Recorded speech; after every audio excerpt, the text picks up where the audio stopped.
Selamat pagi, senang sekali bisa bertemu lagi di hari yang penuh dengan sukacita dan kebaikan Tuhan.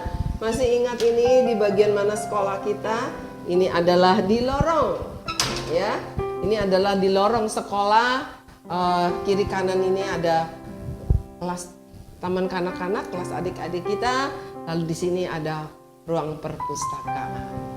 Mari kita mau menyapa Tuhan kita dulu. Selamat pagi Bapak.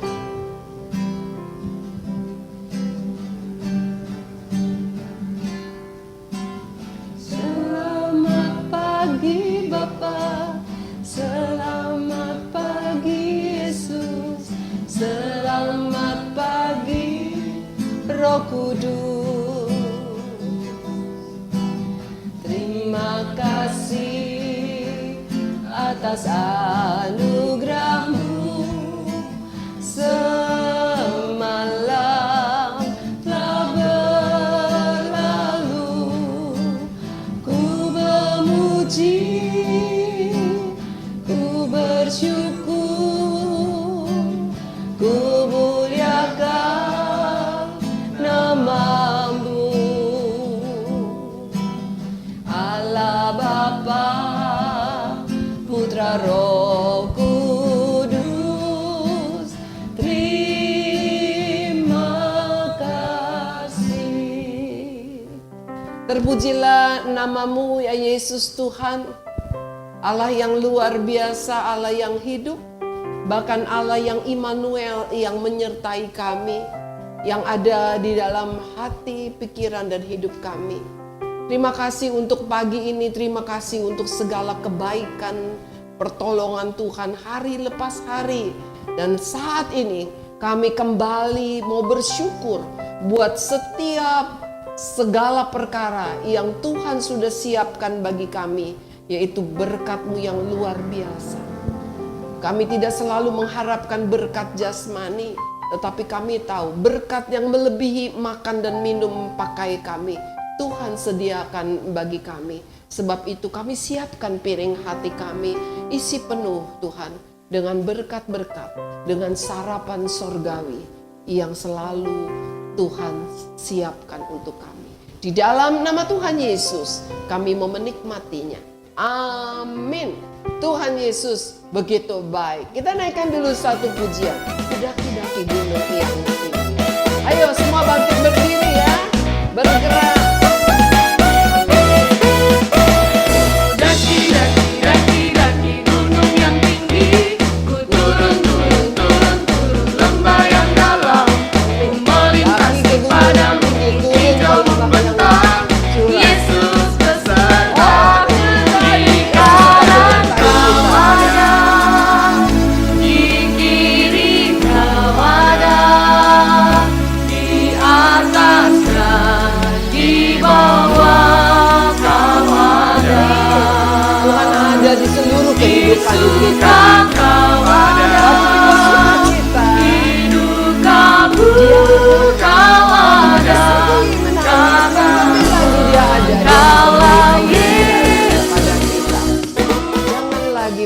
Sendiri, sebab dimanapun engkau ada, Yesus ada mau menyertaimu. Kita mau nikmati sarapan sorgawi kita dari Kisah Rasul pasal yang pertama ayat yang ke-8a. Dikatakan demikian, tetapi kamu akan menerima kuasa. Kamu akan terima kuasa, bukan uang loh. Kamu akan terima kuasa.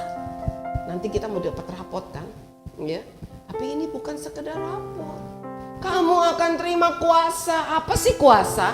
Kuasa itu berarti segala sesuatu di mana kita bisa bertindak. Kita bisa melakukan sesuatu sesuai dengan kuasa itu. Saya mau kasih contoh. Bapak polisi yang di jalan lagi bertugas, bisa nggak tilang kalau ada pelanggar lalu lintas? Pasti bisa. Kenapa? Tapi kalau saya melihat ada yang melanggar lampu merah, saya bilang stop. Saya tilang kamu. Saya nggak bisa. Akan diketawain sama orang-orang. Kenapa saya tidak punya kuasa sebagai polisi? Nah, Bapak polisi dia nggak usah teriak, dia tiup peluitnya, prit, begini, langsung stop. Mobil-mobil pinggir, langsung minggir. Ya, kenapa? Karena dia punya kuasa. Nah, anak-anak yang Tuhan sayang, ibu, bapak, opung, oma, opa, semua yang sedang mendengarkan firman Tuhan pagi ini, kepada kamu katanya, kamu akan menerima kuasa. Kuasa apa? Kalau Roh Kudus turun ke atas kamu. Tuh. Kalau ada Roh Kudus turun ke atas kita, maka kita terima kuasa. Kalau tidak turun, tidak terima kuasa. Jadi bagaimana? Ini kan dulu ya firman Tuhan. Berarti sekarang anak-anak Tuhan tidak ada kuasa dong. Orang percaya tidak ada kuasa. Pendeta tidak ada kuasa. Karena Roh Kudus tidak turun. Oh, salah besar. Roh Kudus sampai hari ini, bahkan sampai nanti, selama dunia ini masih ada, dia masih akan tetap turun.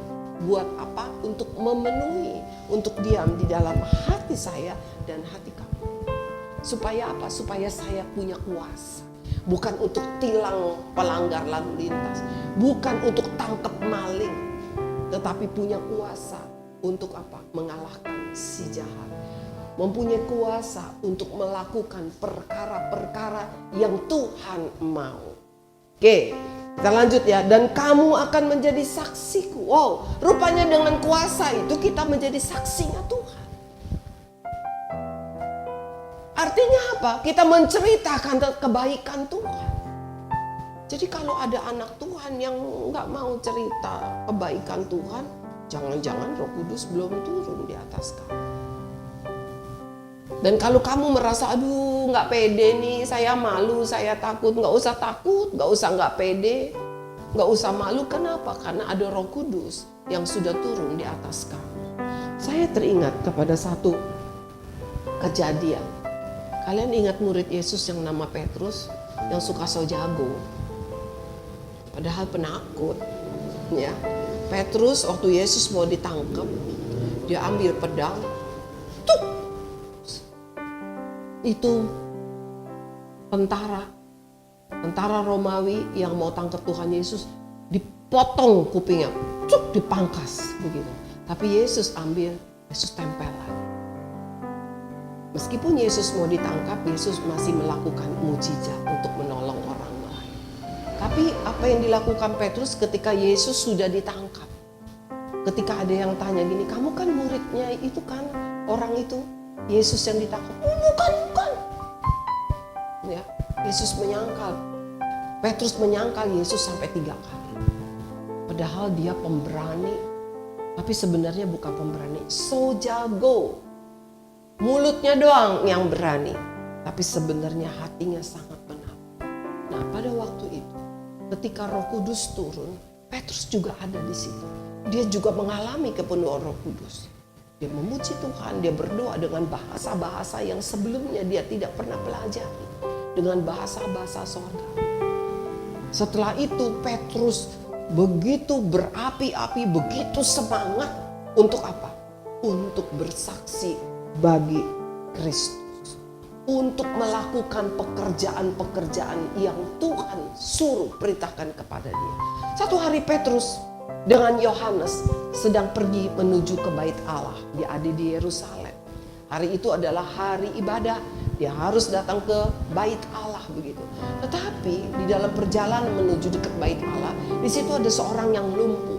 Setiap kali siap siang dia duduk di situ untuk minta-minta. Kasihanilah saya orang lumpuh. Pak, Bapak, Ibu, kasihanilah saya orang lumpuh. Seperti itulah si lumpuh ini teriak-teriak. Ketika Petrus dengan Yohanes lewat, dia pun sama, dia panggil, Pak, kasihanilah saya. Dia minta sedekah. Lalu Petrus menghampiri dia. Petrus menatap matanya. Lalu Petrus katakan demikian, lihat kepadaku. Lalu orang yang lumpuh ini menatap mata Petrus. Lalu Petrus bilang begini, dalam nama Yesus bangkit dan berjalanlah. Lalu Petrus pegang tangan orang lumpuh itu.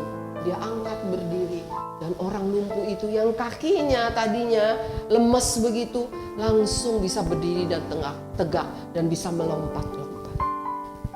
Apakah Petrus sakti? Tidak. Petrus cuma nelayan yang ketika Yesus ditangkap dia ketakutan. Dia tidak punya kesaktian apa-apa. Dia tidak punya ilmu silat atau dia bisa punya ilmu akupuntur, dokter yang hebat atau ahli sihir sehingga kaki orang lumpuh bisa berjalan. Tidak sama sekali.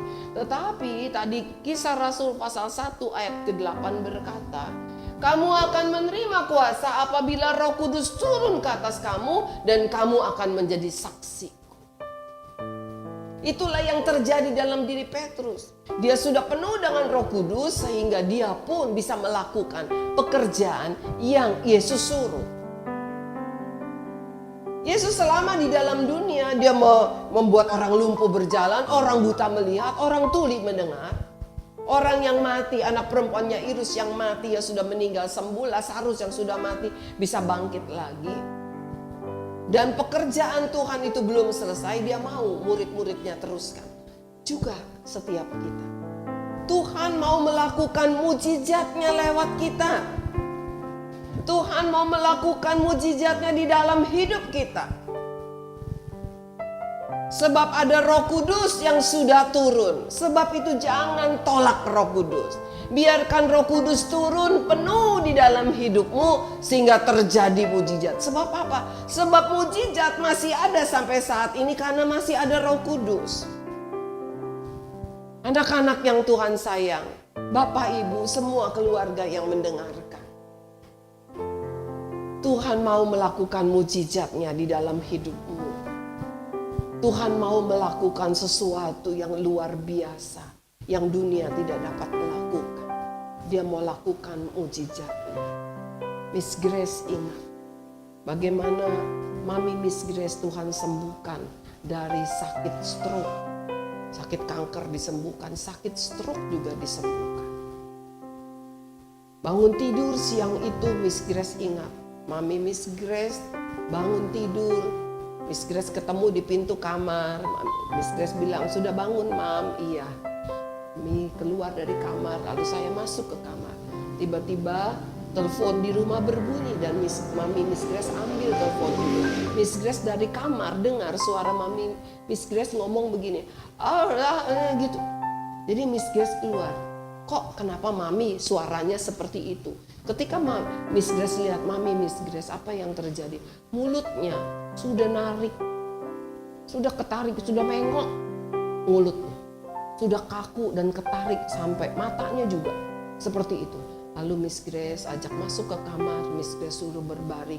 Miss Grace bilang begini, Mami Miss Grace mulai nangis karena dia tahu ini, waduh dia nggak bisa ngomong, ya. Lalu Miss Grace bilang, Mami jangan nangis, mengucap syukur, panggil Tuhan Yesus. Kenapa Miss Grace bilang begitu? Apakah Miss Grace kejam? Jangan nangis, enggak. Miss Grace percaya ada Tuhan Yesus yang berkuasa itu. Ada Roh Kudus di dalam setiap kita. Lalu Mami Miss Grace, meskipun dia tidak bisa bicara, dengan air mata sambil berbaring dia, Miss Grace tahu dia sedang memuji Tuhan. Miss Grace keluar, Miss Grace telepon kepada adik Miss Grace, kasih tahu kalau Mami kena stroke. Lalu adik Miss Grace ini pendeta, dia katakan begini, oke, kita berdoa. Kita berdoa, nanti biar Tuhan tunjukin mesti ke dokter mana. Miss Grace tutup telepon, tidak ada 5 menit. Tidak ada 5 menit. Miss Grace balik lagi ke kamar, ternyata Mami Miss Grace sedang nyanyi. Aku memuji kebesaranmu. Miss Grace kaget. Miss Grace lihat mulut Mami Miss Grace sudah seperti biasa.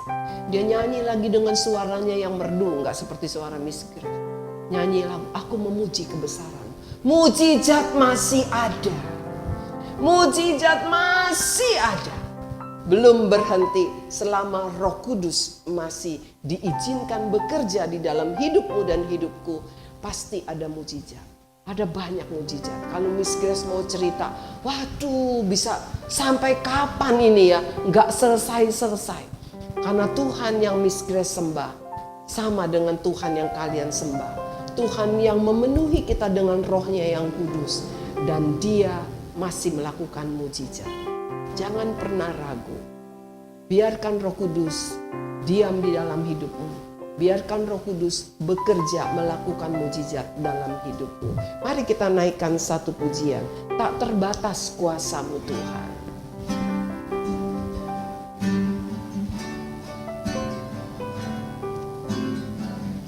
Naikkan dengan iman.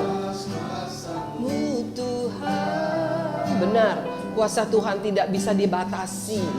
Apapun Dia bisa lakukan. Kau lakukan apa yang kita pikir tidak mungkin.